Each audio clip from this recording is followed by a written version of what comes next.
Hello, and welcome to Life's Dirty Little Secrets. I'm Chris McCurry. And I'm Emma Waddington, and today we're particularly excited to have a panel of experts, starting with Anna Waddington, remarkable name, specialist nurse in adolescence, currently working as a leader in the NHS, and she also founded a fantastic organization called Your Stance. It's aimed at empowering young people at risk to save lives.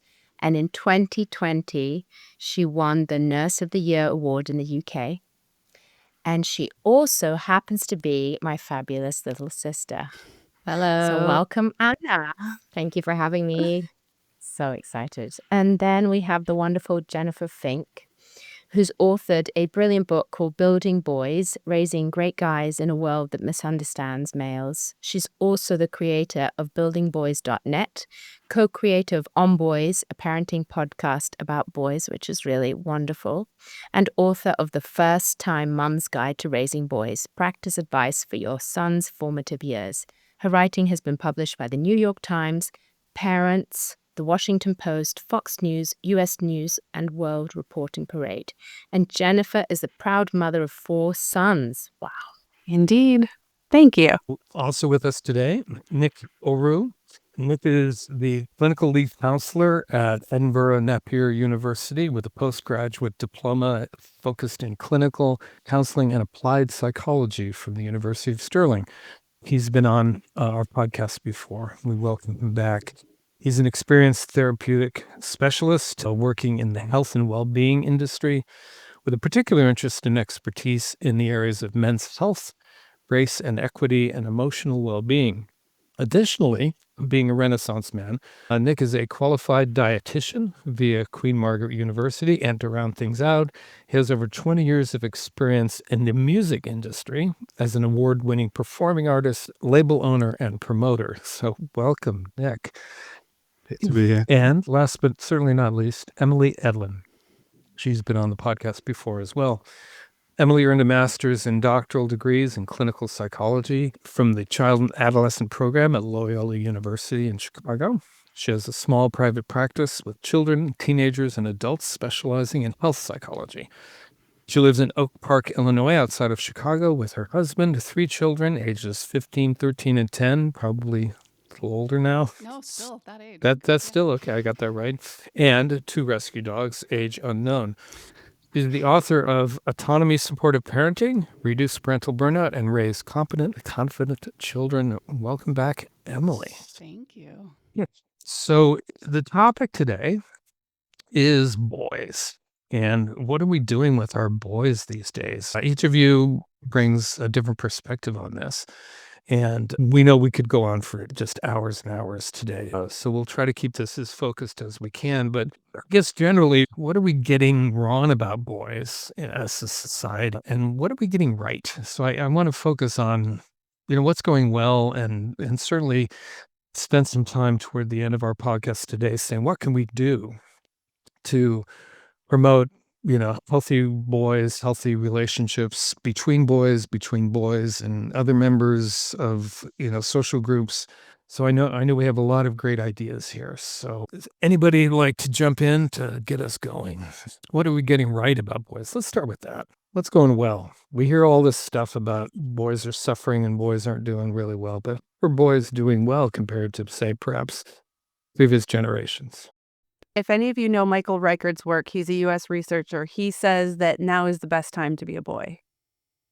And what he means by that, and I love this, despite all the problems that are rightly getting attention finally, people are beginning to look at boys as full human beings and to realize, we should pay attention, and we need to pay attention to the emotional side. We need to consider them as full human beings and not simply as workers and as doers. And I appreciated that reframe because as a parent who's been in the trenches for a long time, and likely many of you, I see a lot of things that are wrong, a lot of things that could be better. And so I appreciate that reframe that if you look back at history, now is probably the best time to be a boy. Want to follow up on that, Emily? Well, I'm really validated because I was going to say that this does seem to be a time of expansion for what it means to be a boy growing up in the world, and that there is more room and space being created for the emotional lives of boys, for example. And so that aligns with Jennifer's allusion to what the researchers are saying too. Something I'd like to add, Chris, there is that the fact we're even having this conversation for me is a huge win. I think there's a growing sort of cultural awareness that some of the old sort of models of masculinity are outdated, and things like this podcast and these conversations are bringing about a more of a mainstream awareness and understanding about mental health, healthy masculinity, and just emotional lives of boys. And I think even in my own experience, even 10 years ago, a lot of these conversations would have been considered quite fringe. We wouldn't really been having them. And I think that sort of the fact that we're naming what's going on is the first step to changing it, really. I must say that until I became a boy mom, and I love that you say that too in your book, Jennifer, this problem was invisible to me. Like, I grew up one of 3 sisters, very much believing that girls had it harder, which I'm not going to say that, we don't have a really tough time. And as women, that's another conversation we can come back to. But I didn't realize the challenges that boys were facing. And so you're absolutely right. Having this conversation is evidence of some of the progress that we are making. And then I realized also that we are now creating a context where we can have this conversation without upsetting anyone or not upsetting them too much. Like, once upon a time, it was hard to speak up for men and boys because, the narrative around girls needed to be prioritized because, girls in education, etc., were, it's relatively new in our culture or in the world. So we have prioritized speaking about girls and their well-being, and to the extent that it felt almost insulting to be speaking about boys, that we were going to be upsetting the female community. And I have seen that, earlier, maybe a few years back, there was, rhetoric that if we speak about boys, we're really neglecting to speak about girls. And I think we've come further to a place where we can speak about all of us. Like, it's okay to see that we are different, we develop differently, that we have different needs, and that we should all make room for each other, really. And these kind of conversations now, there's more permission to have them. I think it depends where you are. Obviously, we're talking about what's the positive, what's the good thing that's happened in, the last 10 years for men and for boys. And in healthcare in particular, in the UK, there's lots of spaces being opened up for men to be able to talk about, their mental health. You've got all these posters up. Even if you just walk around where I live in South London, there's lots of posters around saying, come join us on a mental health walk for men, or come to the barber to talk about men's mental health. And it seems really positive, but I don't think that it's the same everywhere. And I know in my own line of work, I work with young people impacted by violence, and it's still very much a challenge to talk about how it feels, to be impacted by violence as a boy. I mean, in the UK, boys are disproportionately affected by violence. But girls are affected by violence. I'm not denying that. We don't see it because they're much more hidden, but boys are. And I'm still struggling on my day-to-day to be able to have these conversations with boys. And I don't know if it's just that it's a bit of an echo chamber where we're hearing it, we're seeing it, but then it's not reaching everyone. So I just wanted to mention that a little bit. What could we be doing to reach out to other segments of society that maybe aren't hearing the message that, we would like to be promoting, and maybe we could even talk about what is that message that we want to promote? Well, for me, I would love it if one of my patients who comes in with a serious wound would feel comfortable to talk about, how things are impacting them, rather than having that bravado sense of, like, I'm really strong and brave, I'm a man, I need to deal with this. I feel like, I don't know, there's still a barrier, and it's not as natural. And obviously I'm in a room full of people who are counselors and clinical psychologists, and you probably have far more experience when it comes to talking to men about that. But as a nurse, I've always found that I have to approach things still differently. Even with young people, I need to come in with a bit of a comedic stance with a boy to try and get that trust, to build that level of confidence that they feel that I'm not going to essentially, tell them that they're a bit silly for having a feeling that is totally normal, but for some reason it's still not ingrained in them. It's so true what you're saying, in that I do a talk with a male GP, and he always brings up the fact that, men and boys need humor, and that it is different how we're going to talk. We want to talk about feelings, but how we go about it might have to be different. And that I think sometimes we make an assumption, and I really see that with my boys. I have a 14-year-old and a 12-year-old, and they'll regularly say, "Enough about the feelings, Mum. Enough." And And you say, and how do you feel about that? That's right. That's right. You're on it. And it's real, isn't it? The fact that we still, boys do have feelings, but how we go about talking about them, how we bring it up. I just asked my son this evening, my eldest, I'm going to have this great conversation. What are some of the concerns that you have that we should be talking about? And he's like, wow, it's still not great about, the whole feelings thing, and boys don't really talk about feelings. I said, oh, so you don't talk to your friends about feelings? And he said, well, I know who to speak to and who not to speak to.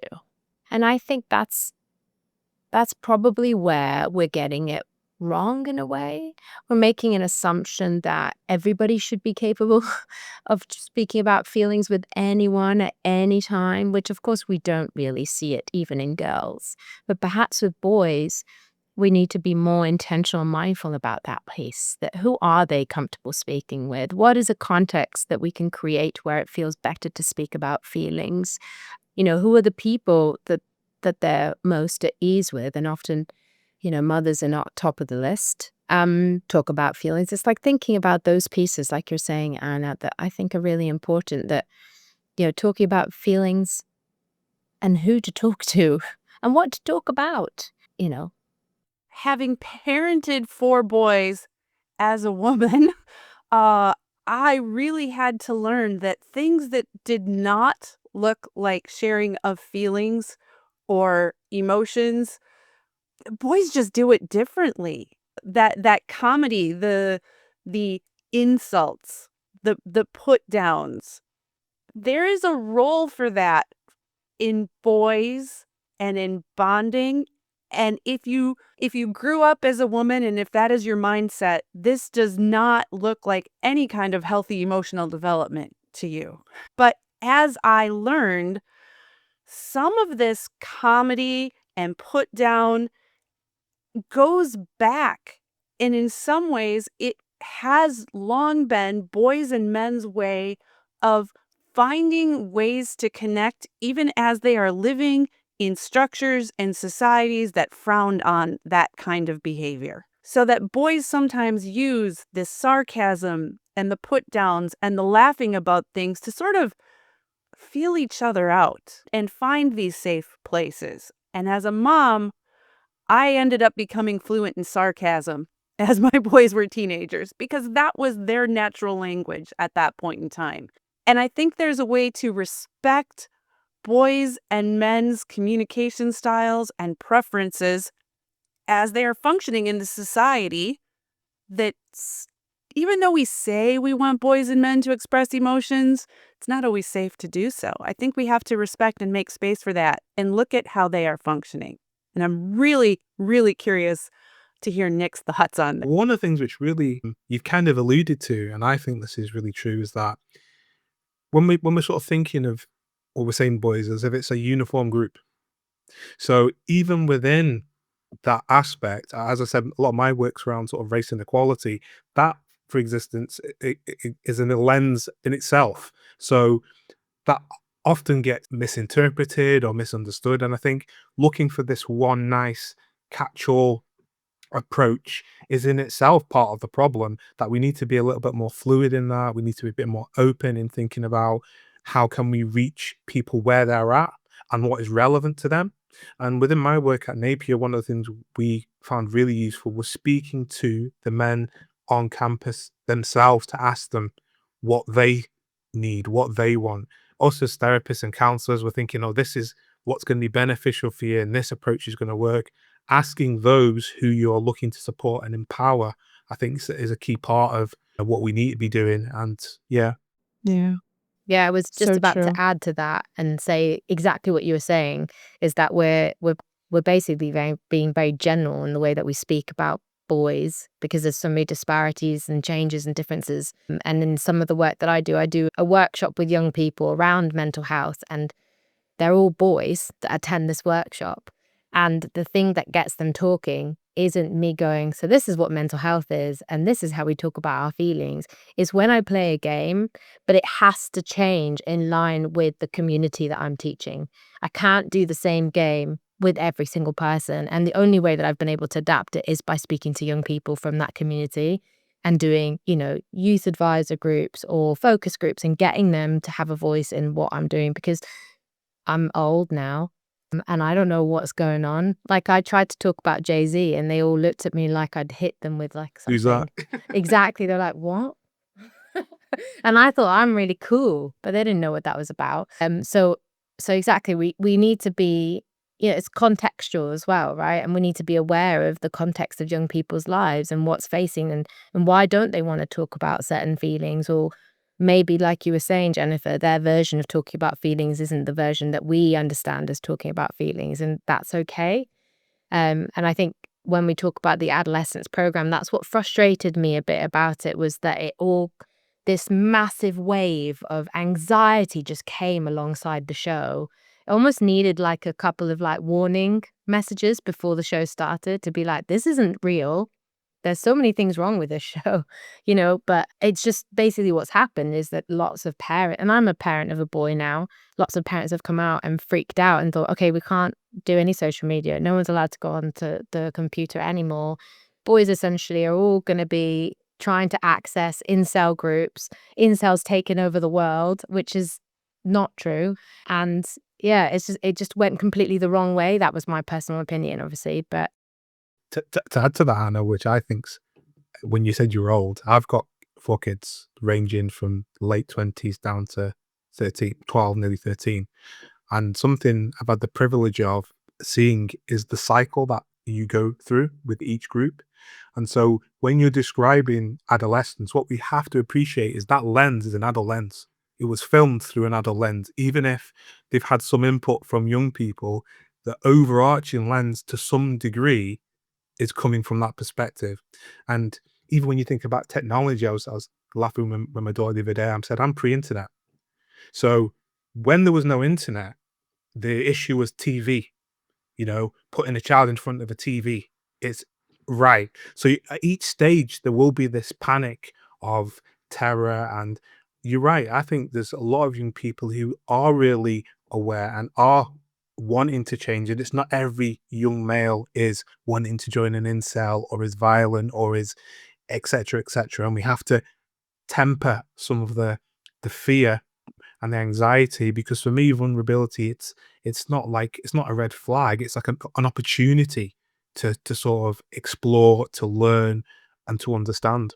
My larger concern about all of this with the media and the hype and all the sound bites and clickbait headlines and everything that's going on is that it becomes a scapegoat rather than really paying attention to what's happening in our young people's lives and in our relationships with them. So it's easier to blame the phone, right? If our kid appears checked out. But what if they're not comfortable in space with us because we're constantly harassing them about being on their phone, right? And so it's this loop. And I think when we're directing outwards towards incels and the threats, the many, many threats that become magnified by our current media, we aren't looking inward at our children, who are not statistics, they are individuals, and our relationships with our children, which is where the real influence starts and can shape how they interact with media. So we do matter. Yeah. It's so true that the piece after adolescence came out, there was a lot of anxiety, and it sort of in the way it reflected in people's minds is take more control over our kids, right? They need more supervision, not less. Like, how could the parents not know what he was looking at? And how come the parents didn't know where he was? And this kind of anxiety that we live in, right? We are the most anxious parents that have ever lived on the planet. I had a conversation with someone who described her parents as submarines. They used to live, they were mostly under the water, and now and again they would pop up and see if everything's okay and then go back down, versus the sort of helicopter parenting that we now are used to. But it's true that it's created a lot of anxiety instead of asking questions as to, how are our relationship with our kids? How do we find hanging out with children? And I think that that's probably another conversation, but I do think that the expectations on parents are insanely high, that we need to be happy all the time, that we need to find our kids the most entertaining all the time, and that we never check out from them. But I wonder, thinking back about the boys piece, that I think it is unfortunately more complex, and that makes the conversations harder to have with our boys. Like, there isn't the recipe. We just need to talk more about feelings. Right, I know now what to do in order to avoid them murdering somebody else or whatever else that we might be worried that they might do. There isn't an answer. It's much more complex and individual than that. So I wonder if we can sort of, instead of, I guess, trying not to create more anxiety for our listeners about how to get it right with boys, what are some of the sort of the thoughts on how we should be rethinking perhaps boys, how some of those old stereotypes are not that useful, that and yet we don't have to now suddenly all want to have really sensitive boys, because that may not be the boy we have. We may have that boy the same way we may have a really sensitive girl, or we may not have a very sensitive boy. And so how can we help our parents and our boys a little more? Because they are struggling. We know that they are. The statistics speak for themselves. I really liked what you said, Emma, just about it's messy and that, sometimes we're going to stumble. And I think we need space, and particularly boys need space to grow without everything being policed. And I think, to be a bit of a devil's advocate, I think adolescence did provide a good starting point and a vital sort of acknowledgement of some of the tensions. And I think the next step is sort of trying to create a sort of a culture where communities and schools and homes can actively kind of re-image what you want to be. And some of that, in terms of what we can do, is by role modeling. It is by creating avenues and opportunities for difference, for different understandings of what it means to be a man or to be a boy. And I think really one of the big things is that honesty, it can't happen in a vacuum. So sometimes as well, we kind of want to sort of have a nice, neat way of it being done here, and then that's that. I don't think that can happen. I think we have to acknowledge that all of us need to be modeling this and nurturing this in the things we do, the things we say. And even when you think about what do we need to do for our boys, that starts with what do I need to do? Because they were watching from being a toddler or even before that. So a lot of what we're seeing is a reflection of ourselves and society and culture. So Yeah, it is true. And I think that speaks to something that I think about a lot as my own stereotypes as a woman about boys and men. And I think we just have to be honest that we all have stereotypes. I have stereotypes about, you know, everything probably, if I'm really honest. Yeah. Like, I can't help it. And so when I look at my boys, and I love the chapter on roughhousing, Jennifer, in your book. I thought it was brilliant. Yeah. Because I hated it. And we had a conversation on our podcast with Nick about, aggression in boys. Like, I can't Yeah. stand it. And yet I know it's good for them. And you're, as I was reading the book, I was feeling very validated in that, I've given them permission without it being violent, but I still find it very uncomfortable. I don't enjoy it. Now my daughter is in the middle of it too. So it's not a gender thing in this household, and my husband for that matter. There's lots of, and a lot of the times it ends in tears, if I'm honest. Yes. And me thinking, I knew it. I knew it. I had long said, boys find the boundaries by blowing past them. And that's a broad generalization. And certainly it's true of girls and many kids. And so it is frustrating as the parent. Nick, you have 4 kids as well, right? Your kids start up, and as the adult, you know how this is going to end. But somehow they don't exactly yet.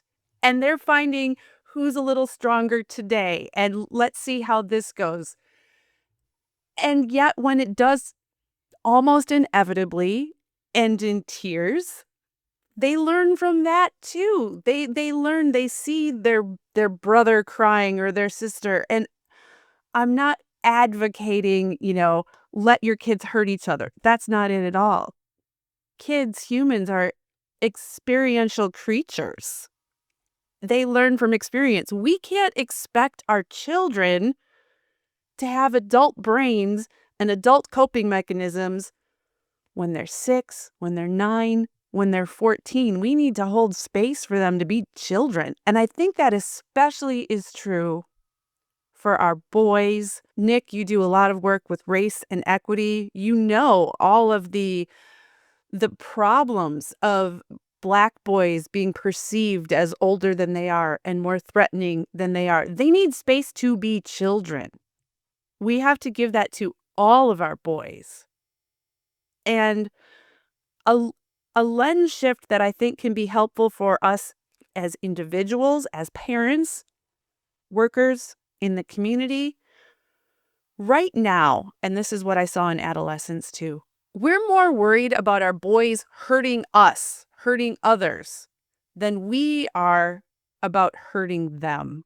We are not collectively yet thinking about boys as children who need and deserve nurturing. And I think we need that lens shift. And it's hard, especially for women and moms sometimes, because most of us come to this having experienced some harm from a male at some point in time. So we hear raised voices. We see things that we perceive as violence. And in our head, we go to, I will not let my boy become that. And in reality, he might just be a 6-year-old who's trying to play fight his brother. So true. It reminds me of a conversation. I've shared this before in the podcast. I had about probably 4 years ago now, with my daughter and my eldest. And I said to him, you must always remember about consent. I said to him in front of my daughter, you must always ask for permission. You must never assume consent. And he said to me, are you going to have this conversation with my sister? And I realized that in my head, I had no intention of having that conversation with her. But it really hit me that what a huge assumption I had. And he said, why? Why wouldn't you have it with her? Why are you assuming that I'm going to get it wrong? And that's what you're speaking to, that we assume that because they're boys, because they're men, they're going to make poor decisions, which, granted, there's probably some truth in that. But not that they'll want to harm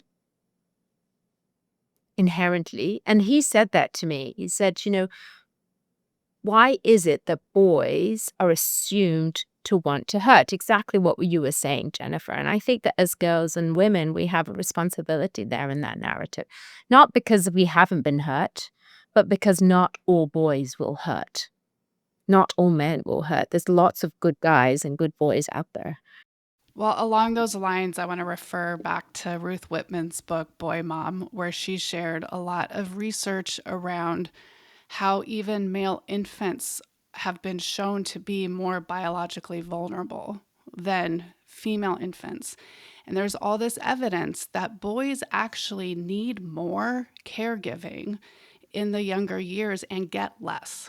So there is a mismatch with their needs from the very beginning.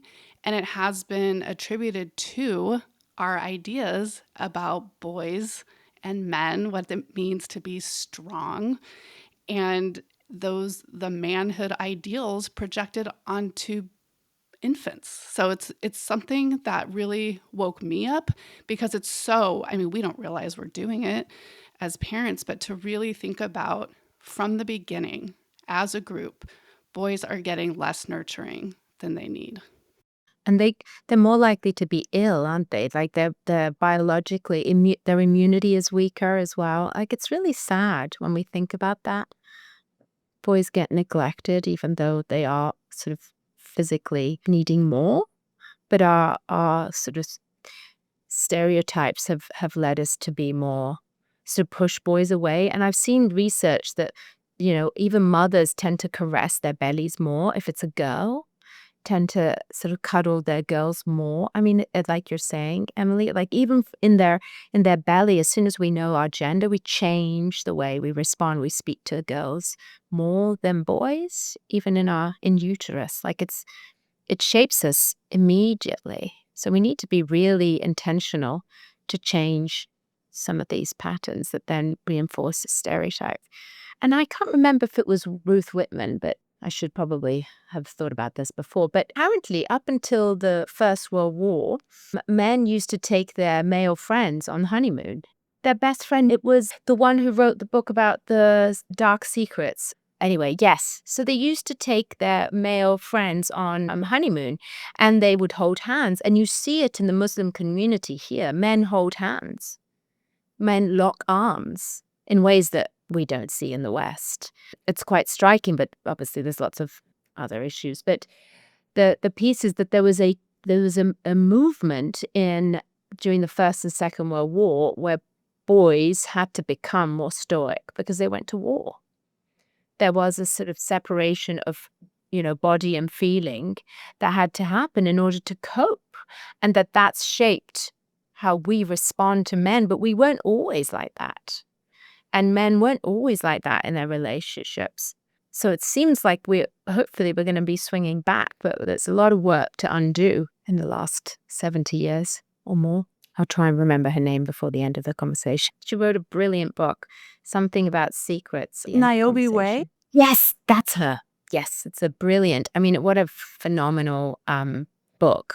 And she talks about the importance of male friendships, of that deep connection, that they really want to feel just as connected as females do to their friends, perhaps not as many, but that they value them. And then there's this shift, this change when they start to hit sort of the tweens and the teens years, and they start to recognize that actually this is not right. And I'm doing sort of air quotes, that I need to be more distant from my friendships. And this is not what boyfriend looks like. It's almost like you're describing it as like cultural expectation. Because you're right, when you think about an infant, I would imagine, and I'm sure there is research that shows kind of the emotional kind of reactivity will be the same. It only starts to deviate through time and depending on where you are, what you were saying as well, Anna, in other communities or other settings, there isn't that same deviation. And so part of our work is kind of opening that space of freedom to exhibit wherever you feel most comfortable or what meets your need, because you're going to get some boys who are very emotionally intuitive or open and some who are not, and it's okay for both. It's not like every boy has to be like this or every girl has to be like that. Can we have a space for those all to coexist, Yeah, well, it reminds me of contextual safeguarding, which I don't know if any of you've heard of. This is quite a new phenomenon. It's a really big movement right now in the UK, and it talks about how do we safeguard children, in particular boys? And one of the things is thinking about safe spaces for children and young people to just be. And they don't really exist in the same way that they did when at least I was a young person. Like, I grew up in Geneva. I mean, like, look at the privilege in that. And I could skateboard wherever I wanted. I was out until midnight. It was super safe. There was so many safe spaces for me to just be young, go clubbing, do whatever I wanted. And that just doesn't exist anymore. Like, children and young people are seen to be in too much danger to go on public transport, to hang out in a park. Like, they've removed lights from parks, you know, the parks are closed, or there's like no ball games. Oh my God, there's signs everywhere on like council estates, which is like your social housing here. No ball games, no ball games. It's like, but why? Why can't people play and just be, just be young? And I think contextual safeguarding is all about, let's bring these spaces back and let's allow young people to just hang out with their friends and do the things that they have to do and explore and take risks and, be fluid. Because our Generation Z, that's them, isn't it? Yeah. They're more fluid than we were. They like to explore and be this and be that and explore what gender they want to be and how they want to, demonstrate that. But we just don't let them. We're like so worried, aren't we? I think that brings up for me what I was thinking around one of the problems that has come up in the research and all the critique of boyhood and manhood is the level of isolation and disconnection, and how that could be traced as a source of a lot of the suffering and the pull towards these really toxic groups like incel.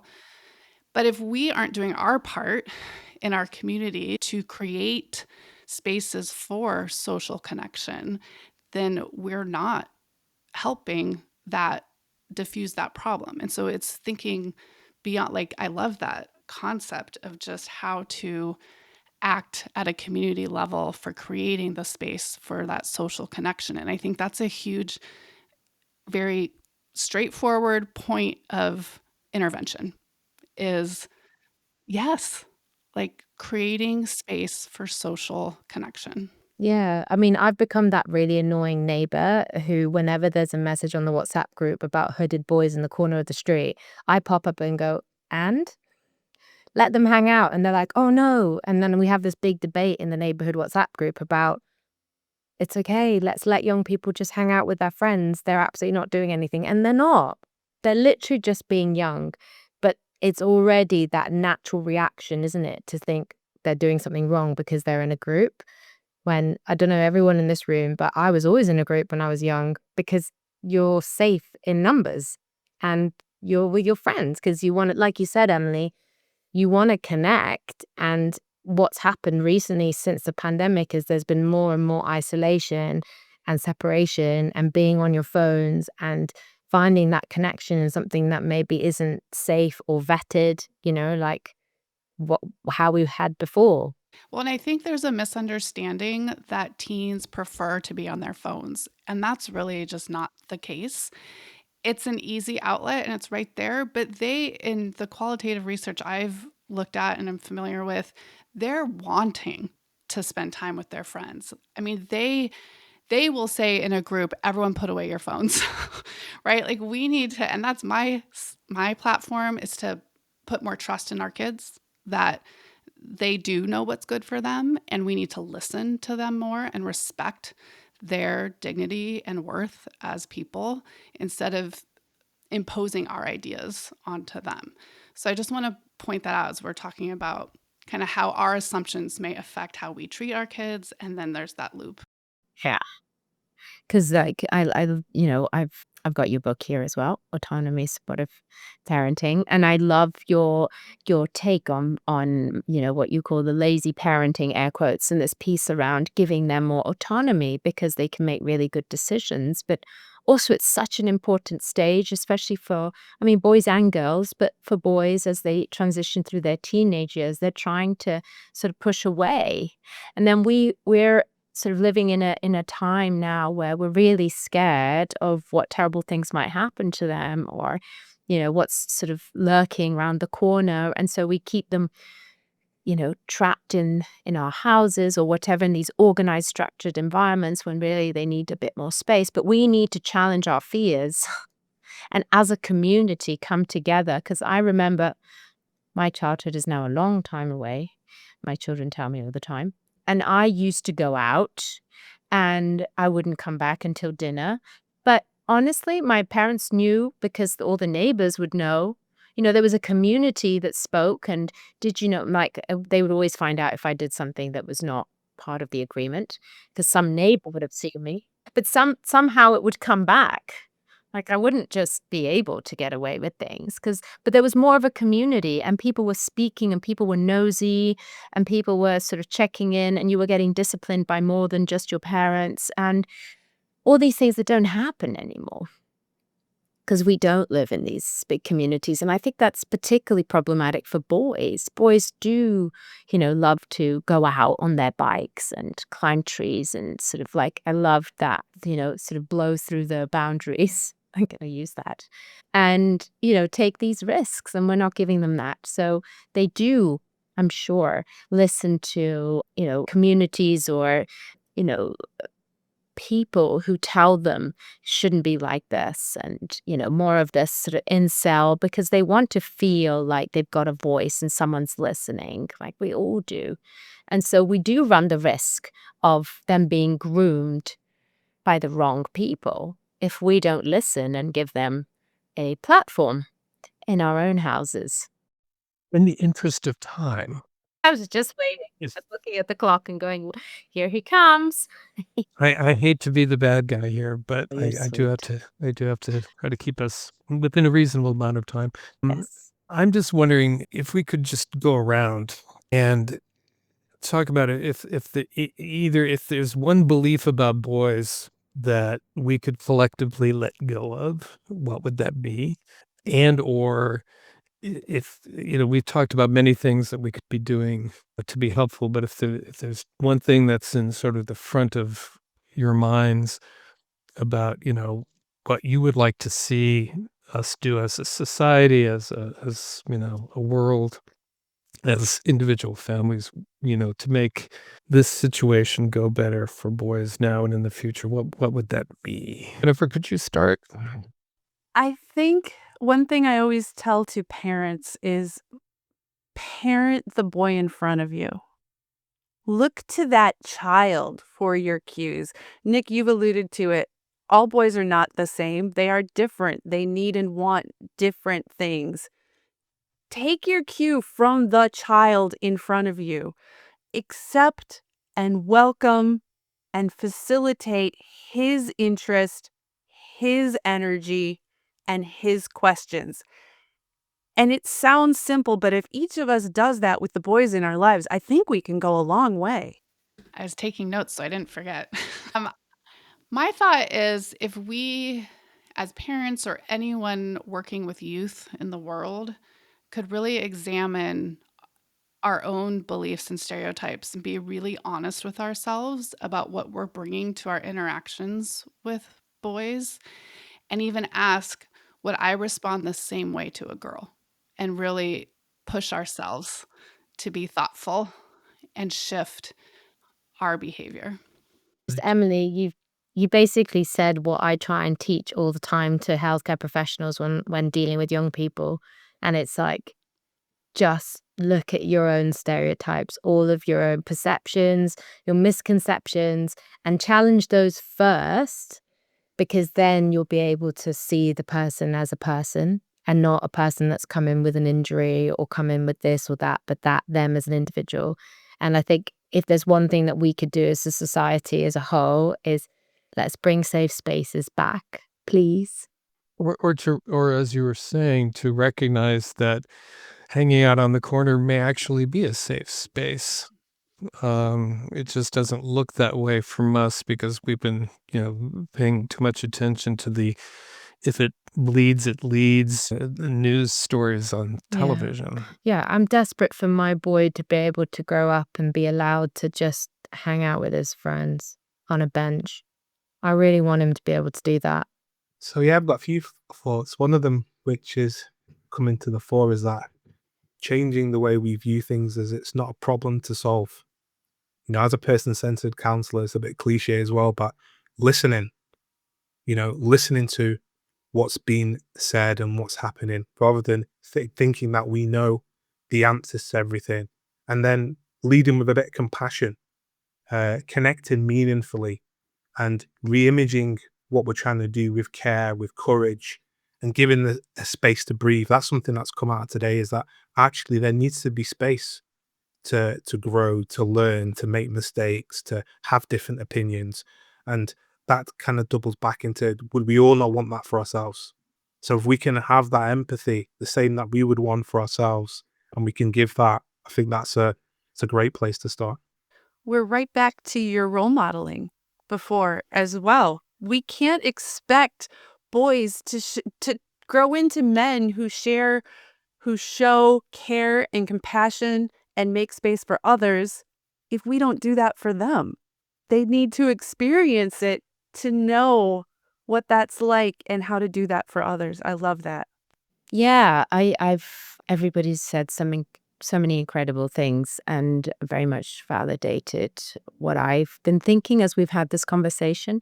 I think my biggest learning from today, well, one of the things that I really hope I can embody is allowing my boys to be boys and blow through their boundaries and, crash, bang, wallop if they need to, and give them that space and not fear it. Like, I noticed that we're talking about stereotypes, but I do have them. And that I have to just be honest with myself and challenge them and sit with some of my own discomfort as I see them being themselves and unfolding in their own way. And I think just, like you've all been saying, if we can do our part, we can create a better world and give them permission to be and give ourselves permission to be. Like I can step away if I'm uncomfortable. I don't have to stay and witness. I can walk away with my eyes closed and just fingers crossed and hope it's going to be okay, which often isn't. But anyway, keeping things safe, of course. But yes, give them that permission and that confidence that, they're going to be okay. Yeah. I was talking to somebody the other day about parenting, and she talks about remembering the long game. We're in it for the long game. And so we can't live and die by every moment, but we have to be thinking about the present. And one of the things that I would put Emma knows that I always have to quote somebody before we're done. And one of the things that I was always telling parents in my clinical practice was a quote from the French philosopher Albert Camus, who said, "True generosity towards the future lies in giving all to the present." And so, being there in that moment for that child, as a teachable moment, as a way of, modeling, how to do things, I think is hugely important. And the other thing that I keep in mind, raising my boy, who's now 31 years old and still we worry about, is, make your cheap mistakes now. And learn, and hopefully learn from them, and learn the right lessons, or the lessons that we hope they learn. So yeah, there's just a lot to sort of make room for as parents in the whole schmear, and to be able to tolerate some discomfort And to allow for mistakes to So happen.